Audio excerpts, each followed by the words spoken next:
Director Ram Gopal Varma ఎక్కడ ఉన్నారు అనేది మిస్టరీగా మారింది. ఆర్జీవీ పరారీలో ఉన్నట్లు పోలీసులు తెలిపారు. పోలీసులు ఆర్జీవీ ఆచూకీ కోసం గాలిస్తున్నట్లు చెప్పారు. 2 సార్లు విచారణకు హాజరయ్యేందుకు ఆర్జీవీకి ఒంగోలు పోలీసులు అవకాశం ఇచ్చారు. డిజిటల్ విధానంలో విచారణకు హాజరవుతారని ఆర్జీవీ పోలీసులను రిక్వెస్ట్ చేస్తున్నారు.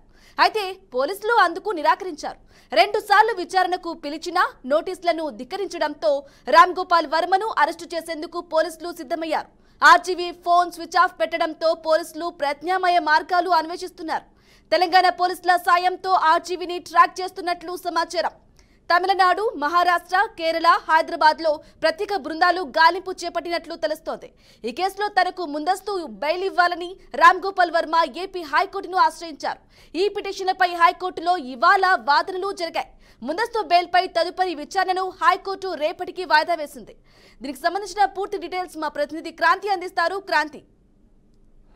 రైట్ ప్రామిని, ప్రస్తుతానికి ఏదైతే Tollywood cine director Ram Gopal వర్మపై అరెస్ట్ వారెంట్ కోసం ఒంగోలు పోలీసులు అయితే గత 2 రోజుల నుంచి కూడా తిరుగుతున్న విషయం తెలిసింది. అయితే నిన్న ఉదయం నుంచి కూడా రామ్ గోపాల్ వర్మ ఇంటి చుట్టూ కూడా పోలీసులు మోహరించారు. కానీ రామ్ గోపాల్ వర్మ తన సిబ్బంది చెప్పడంతో మాత్రం రామ్ గోపాల్ వర్మ తమిళనాడులోని కోయంబత్తూరులో సినిమా షూటింగ్లో ఉన్నట్టు కూడా చెప్పడం అయితే జరిగింది. అయితే కానీ యాక్చువల్గా వాస్తవానికి పోలీసులు మొబైల్ నెంబర్ ట్రేస్ చేయడం ఆధారంగా చూసుకున్నట్లయితే శంషాబాద్ ఎయిర్పోర్ట్ దగ్గరలోని ఒక ఫామ్ హౌస్లో ఉన్నట్టుగా తన mobile Ram Gopal Varma mobile phone కూడా అక్కడే స్విచ్ ఆఫ్ అయినట్టు కూడా పోలీసులు గుర్తించడం జరిగింది. అది ఫామ్ హౌస్ కూడా ఒక టాలీవుడ్ హీరోది అని కూడా పోలీసులు అయితే గుర్తించడం జరిగింది. కానీ ఇప్పటి వరకు కూడా పోలీస్ బృందాలు కూడా మాత్రం, ఎందుకంటే ఏపీ పోలీసు కావచ్చు, తెలంగాణ పోలీసులు ఇద్దరి సంయుక్త ఆపరేషన్లో కూడా ఇప్పటివరకు అయితే రామ్ గోపాల్ వర్మని వెతికే బృందాలుగా మారినాయని కూడా చెప్పుకోవచ్చు. ఎందుకంటే ఇటు తమిళనాడు, ఆంధ్రప్రదేశ్, ఏపీ కావచ్చు, మహారాష్ట్రలో కూడా పోలీస్ బృందాలు వెతుకుతున్నాయి. కానీ ఈ రోజు చూసుకున్నట్టయితే రామ్ గోపాల్ వర్మ తరపు న్యాయవాది మాత్రం ఏపీ హైకోర్టుని మాత్రం ఆశ్రయించడం జరిగింది. మధ్యంతర బెయిల్ కోసం ఈరోజు వాదనలు కూడా వినిపించారు. ఎందుకంటే గతంలో కూడా ఆశ్రయించిన తర్వాత కూడా ఏపీ హైకోర్టు కూడా ఈ బెయిల్ని, మధ్యంతర బెయిల్ని, కేసుని కొట్టివేయడం జరిగింది.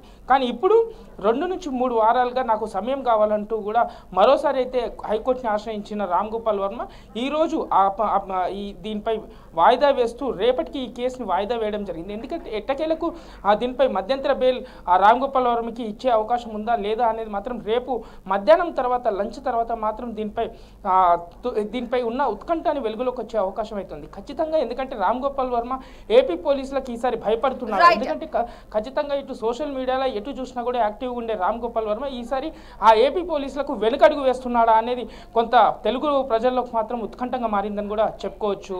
Brahmani. Right Kranti, thank you for the updates. ఇక ఇవి ఇప్పటి వరకు ఉన్న updates. Keep watching BRK news, తెలుగోడి సత్తా.